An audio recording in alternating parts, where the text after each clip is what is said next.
siang. Selamat siang. Terima kasih sudah bisa hadir hari ini dan selamat datang juga di Mikoto. Jadi saya ada beberapa pertanyaan khusus untuk Bapak Ridwan sendiri Ya. selaku Wakil Rektor 2 bidang Administrasi Umum dan Kerjasama. Ya. Pertanyaan pertama adalah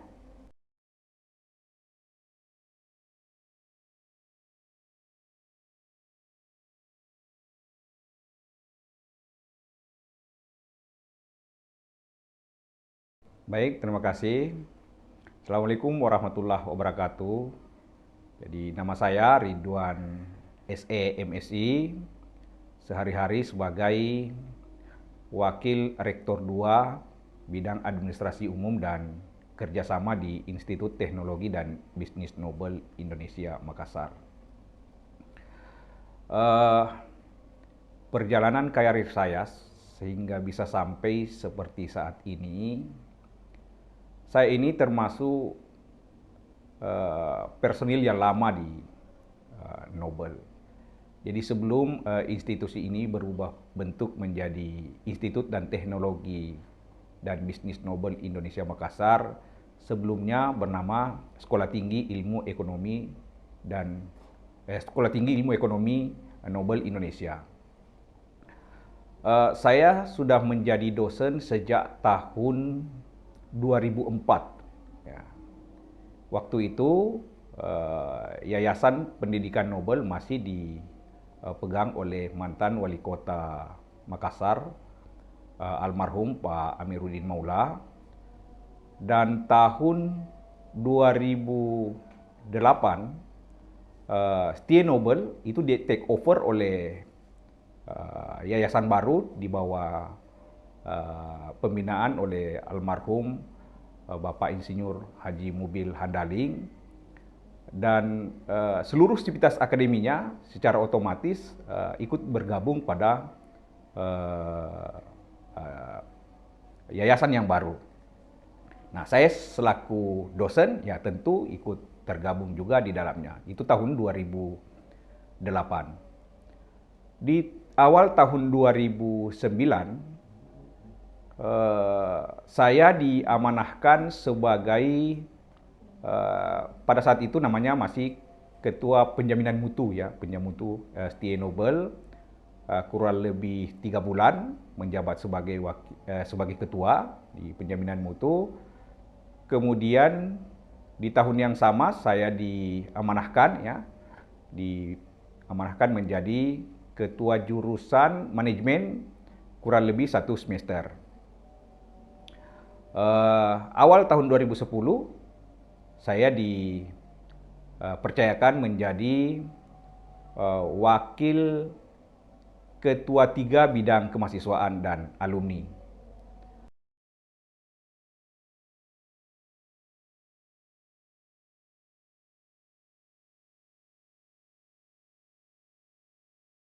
Menjadi wakil ketua 3 bidang kemahasiswaan atau menjadi pembina bidang kemahasiswaan ya tentu penuh dengan suka dan duka ya. Apalagi di awal jabatan saya ya, saya diamanahkan sebagai wakil ketua 3 pembina bidang kemahasiswaan. Karakter mahasiswa Nobel pada saat itu sangat jauh berbeda dengan sekarang. Ya, bisa dikatakan bahwa karakter mahasiswa Nobel pada saat itu di awal-awal kepemimpinan saya adalah ya keras ya. Nah, dia keras dan komunikasi dengan saya itu cenderung belum terlalu efektif. Ya, sehingga yang pertama-tama saya lakukan adalah melakukan pendekatan kepada mereka dan kemudian menjelaskan tentang konsep pembinaan kemahasiswaan yang baik. Pekerjaan ini tentu tidak mudah. Ini butuh waktu kurang lebih 2 tahun untuk merubah budaya keras mahasiswa itu menjadi lembaga kemahasiswaan yang lebih smart. Ya, seperti yang kita rasakan ini. Saya masih sering saya pernah menemukan mahasiswa yang membawa senjata tajam, kemudian keributan antar mahasiswa itu hampir setiap saat itu terjadi. Sehingga ya tentu ya dibutuhkan ya kerja keras seorang wakil ketua 3 bidang kemahasiswaan untuk bisa merubah karakter mahasiswa itu menjadi mahasiswa yang lebih smart. Ya, ya seperti itu.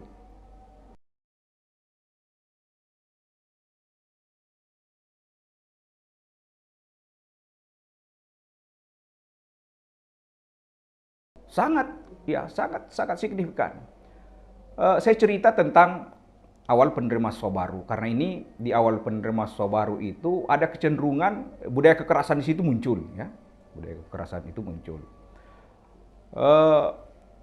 Lembaga-lembaga kemahasiswaan di awal-awal itu cenderung memaksakan keinginannya, ya, memaksakan pendapat mereka. Apa yang mereka menurut benar itulah yang dipaksakan kepada pihak kampus.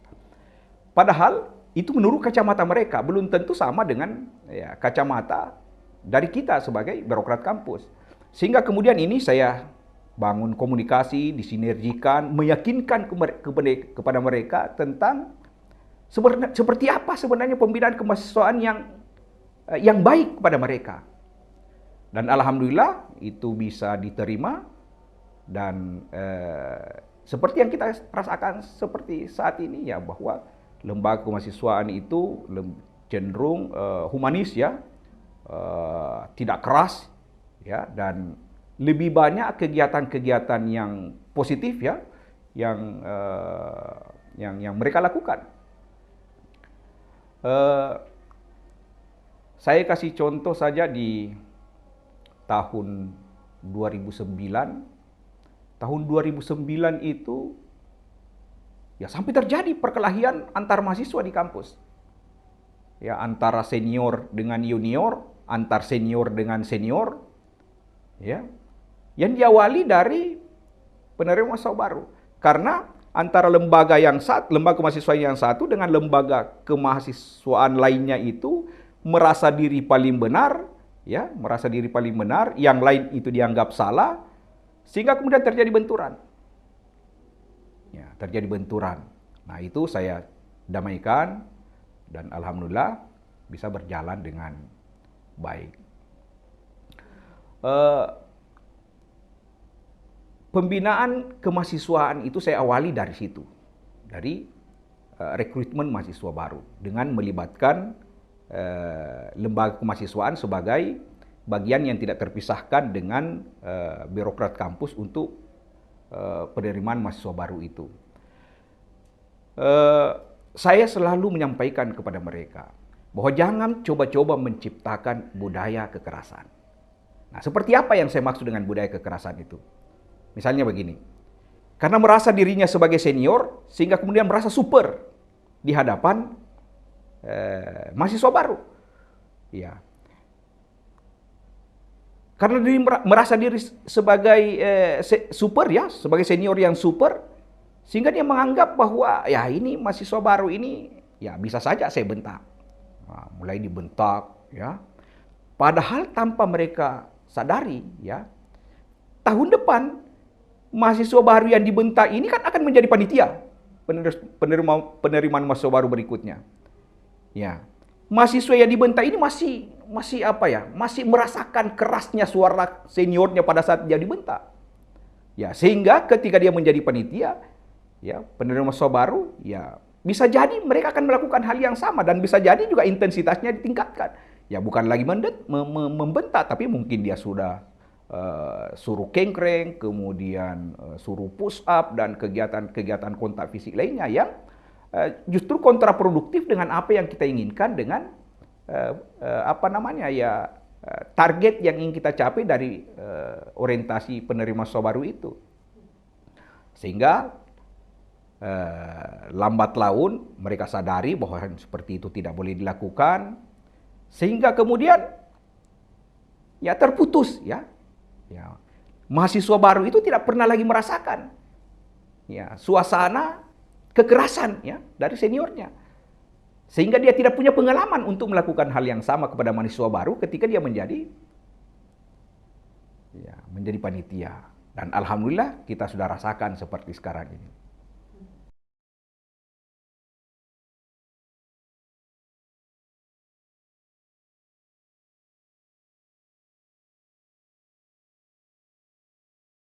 Strategi saya dalam pembinaan kemahasiswaan itu sangat dipengaruhi oleh pengalaman saya waktu saya masih menjadi mahasiswa dulu. Saya merasakan getirnya dulu ketika kita menjadi mahasiswa junior, diperlakukan ya tidak manusiawi oleh senior kita, dan itu membekas sampai dengan hari ini. Ya, menjadi trauma ya secara personal kepada diri saya, sehingga saya punya cita-cita untuk tidak melakukan hal yang sama. Ya, saya tidak bercita-cita untuk tidak melakukan hal yang sama.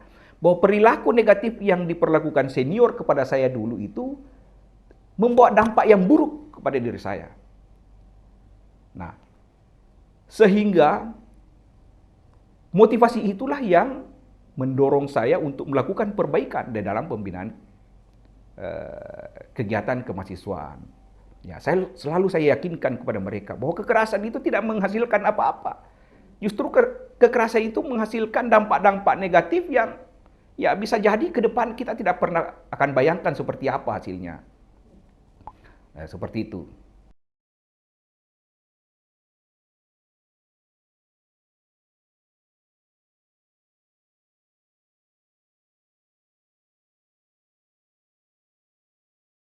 Ya, saya menjadi mahasiswa dari tahun 94 ya. Kemudian di awal mahasiswa saya sudah mulai banyak berinteraksi dengan berbagai lembaga kemahasiswaan, baik ekstra maupun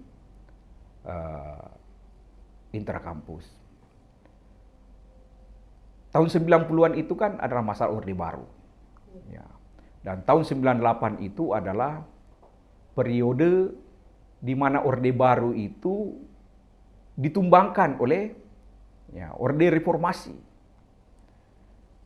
Dan salah satu komponen utama di dalam menumbangkan Orde Baru itu adalah kekuatan mahasiswa. Dan di Makassar ini saya salah satu di antaranya. Di eksponen tahun 9, mulai dari 94 ya. 98 itu adalah puncaknya ya. Ya, 98 adalah puncaknya. Saking seringnya berdemonstrasi, saya pernah kulit muka saya terkelupas. Ya, terkelupas karena terlalu lama kena sinar matahari, ya. Ya, sinar matahari. Saya pernah merasakan kerasnya popor senjata, pernah merasakan bengkaknya kaki karena ditendang oleh sepatu laras. Ya. Dan bagi saya itu adalah konsekuensi dari perjuangan. Konsekuensi dari perjuangan. Karena pada saat itu memang ya mahasiswa dibutuhkan, ya, dibutuhkan untuk ya berjuang ya bersama rakyat untuk menumbangkan rezim otoriter yang kita sebut dengan namanya rezim Orde Baru. Jangankan fisik, ya, jangankan fisik, nyawa pun pada saat itu rela rasanya untuk kita korbankan. Salah satu kelebihan yang ada pada aktivis tahun 90-an itu adalah komunikasi yang baik ya antar aktivis kampus. Sekalipun saya dari perguruan tinggi swasta ya, tetapi saya banyak membangun komunikasi yang efektif dengan teman-teman seperjuangan dari kampus-kampus negeri, dari Unhas, dari UNM, kalau dulu namanya IKIP ya, dari IKIP, kemudian dari IAIN pada saat itu sekarang sudah menjadi UIN, kampus negeri. Belum lagi kampus-kampus swasta. Jadi kita membangun jaringan aktivis antar kampus. Sehingga kekuatan mahasiswa pada saat itu memang luar biasa, bagaikan bah. Saya pernah ikut demonstrasi di mana salah satu titik aksinya itu di lapangan Karibosi, belum seperti sekarang ya, masih lapangan Karibosi. Saya start waktu itu dari Jalan Botolempangan. Jalan Botolempangan jauh ya dari Karibosi. Sebagian massa itu sudah sudah memenuhi lapangan Karibosi, tetapi sebagian massa itu belum bisa beranjak dari Botolempangan saking padatnya manusia ya, mahasiswa pada saat itu ya, jalan. Susah kita bergerak. Sementara di Karibosi itu sudah penuh. Coba bayangkan, kira-kira berapa ratus ribu mahasiswa pada saat itu berkumpul. Ya, kenapa itu bisa terjadi? Karena komunikasi, jaringan antara aktivis kampus yang satu dengan aktivis kampus yang lain itu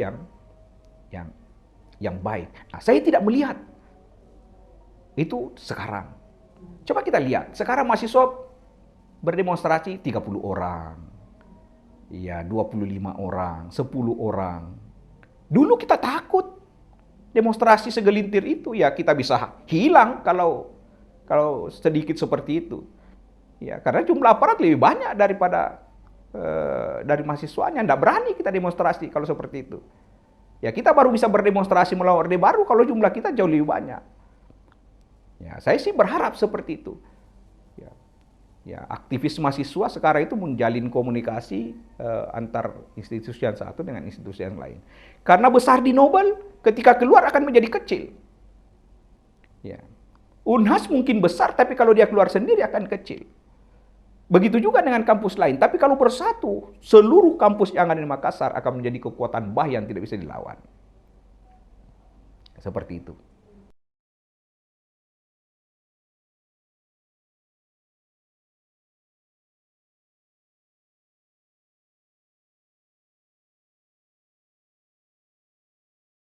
Tupoksi atau tugas pokok dan fungsi dari wakil rektor dua bidang administrasi umum dan kerjasama itu ibarat darah di dalam tubuh. Ya. Jadi tupoksinya administrasi umum itu adalah darahnya. Dia akan mengalir, berfungsinya seluruh bagian yang ada di dalam tubuh itu apabila darah itu mengalir. Nah, seperti itulah ilustrasinya, urgensi pekerjaan dari administrasi umum. Kalau administrasi umum tidak jalan, maka bagian lain itu tidak akan berjalan dengan baik. Karena fungsi mereka itu ditopang oleh kekuatan administrasi dan umum. Umum itu bicara tentang ya sarana dan prasarana. Kalau tidak ada sarana dan prasarana, ya bagaimana orang bisa bekerja dengan baik? Kalau tidak ada kegiatan administrasi, bagaimana mengkomunikasikan satu program yang satu dengan program yang lain? Nah, seperti itulah urgensinya pekerjaan administrasi umum. Nah, kalau terkait dengan kerjasama, kami atau kita di Nobel ini, di ITB Nobel ini memandang bahwa sekarang ini eranya bukan lagi era persaingan. Tidak ada persaingan. Yang ada itu adalah tumbuh dan berkembang bersama. Dalam satu sisi, mungkin ITB Nobel itu punya kelebihan jika dibandingkan dengan kampus lain. Tapi begitu juga yang lain, kampus yang lain. Dia punya kelebihan yang bisa jadi tidak dimiliki oleh ITB Nobel. Maka kedua institusi yang bekerja sama itu akan menjadi kekuatan yang besar. Jadi tidak ada persaingan. Yang ada adalah tumbuh bersama melalui kerjasama. Kolaborasi. Ya. Kolaborasi dalam apa? Dalam semua hal, terutama terkait dengan Tridharma perguruan tinggi. Pendidikan, penelitian, dan kegiatan pengabdian masyarakat sebagai ya, tugas pokok dari institusi pendidikan. Ya, seperti itu.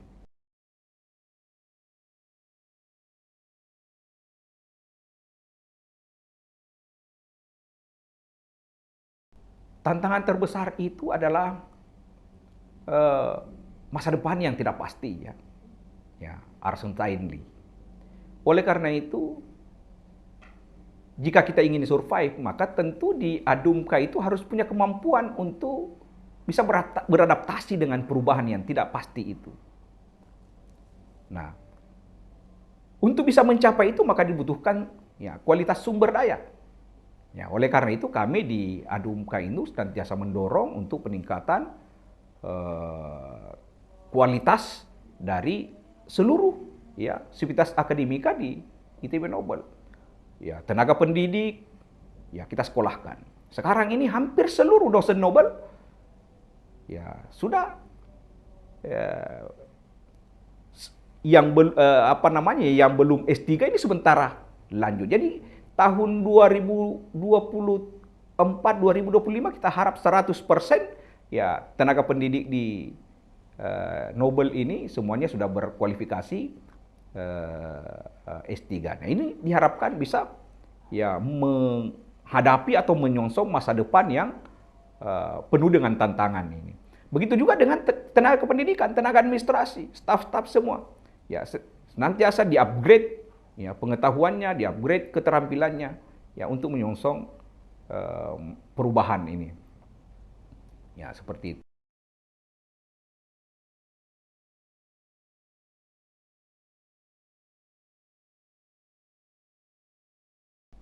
Harapan saya adalah khususnya untuk calon mahasiswa ya, calon mahasiswa dulu yang pertama, bahwa ITB Nobel ini adalah salah satu perguruan tinggi yang terpercaya. Ya. Pengakuan itu diberikan oleh Lembaga Layanan Dikti dengan memberikan penghargaan kepada Nobel sebagai perguruan tinggi dengan rasio dosen dengan kualifikasi pendidikan S3 yang paling tinggi. Nah, itu menunjukkan bahwa ya kualitas Nobel itu sangat baik. Ya, Institut Teknologi dan Bisnis Nobel itu sangat baik. Oleh karena itu, bagi calon mahasiswa, ya, jadikan Nobel sebagai salah satu alternatif pilihan, ya untuk meraih masa depan Anda di Nobel. Demikian juga dengan pihak mitra. Ya, bahwa Nobel ya tidak bisa berdiri kokoh kuat ya kalau tidak membangun kerjasama dengan semua pihak ya, semua pihak sehingga kemudian antara Nobel dengan pihak lain ini bisa tumbuh berkembang bersama-sama.